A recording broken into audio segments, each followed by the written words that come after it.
যদি আর লবণের ন্যায্য মূল্য 500 টাকা করে না ভাই, আর কক্সবাজার সড়ক মহাসড়ক অবরোধ করি কুতুবদিয়ার মানুষের ন্যায্য দাবি আদায় করবে।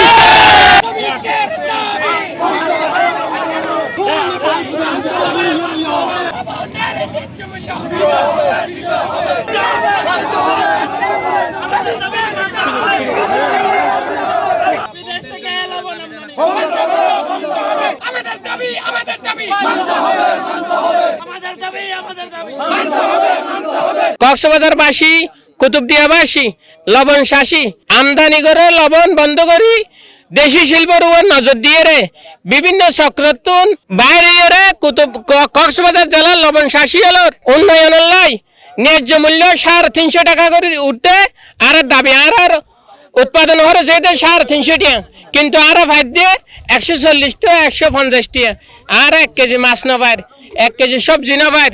যদি আর লবণের ন্যায্য মূল্য 500 টাকা করে না ভাই, আর কক্সবাজার সড়ক মহাসড়ক অবরোধ করি কুতুবদিয়ার মানুষের ন্যায্য দাবি আদায় করবে। এই যদি আর ন্যায্য মূল্য যদি না ভাই, আর ন্যায্য মূল্য যদি না ভাই, আর বউফা বাবার বাচ্চা লেখাপড়া করেন না পারে, স্কুলের যান না পারে, স্কুলের বেতন দিন না পারে।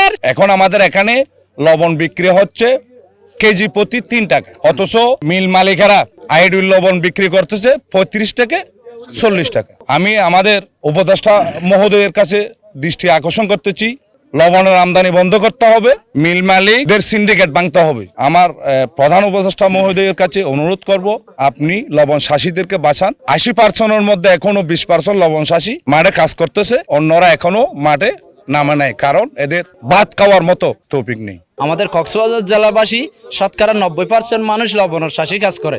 আমরা লবণের মাঠ যদি না পাই, তা না হলে আমরা ছেলে মেয়েদেরকে কোনো লেখাপড়ার খরচ ভাত যোগাইতে পারছি না, ডাল ভাত খাইয়ে বাঁচতে পারছি না। সেই জন্য আজকে আমাদের লবণের ন্যায্য দাবির জন্য মানববন্ধন। যে সমস্ত লবণ উৎপাদন করে চাষিরা, তারা শেষ প্রান্তে শেষ চেষ্টা করে তারা শেষ সম্বল এসেছে, তারা এইবার শেষ প্রান্তে তারা সরকারের কাছে জোর দাবি জানাচ্ছে। তাদের জীবন নির্বাহের জন্য তারা এক খেটে খাওয়া মানুষ, তাদের বাঁচার কোনো আর উপায় না দেখে তারা শেষ প্রান্তে মৃত্যুর কাপন পরে এই মাঠের মধ্যে তারা এসে সরকারের কাছে জোর দাবি জানাচ্ছে যেন আমাদের লবণের ন্যায্য মূল্য পাই, কক্সবাজার জেলাবাসী যাতে আমরা বাঁচতে পারি।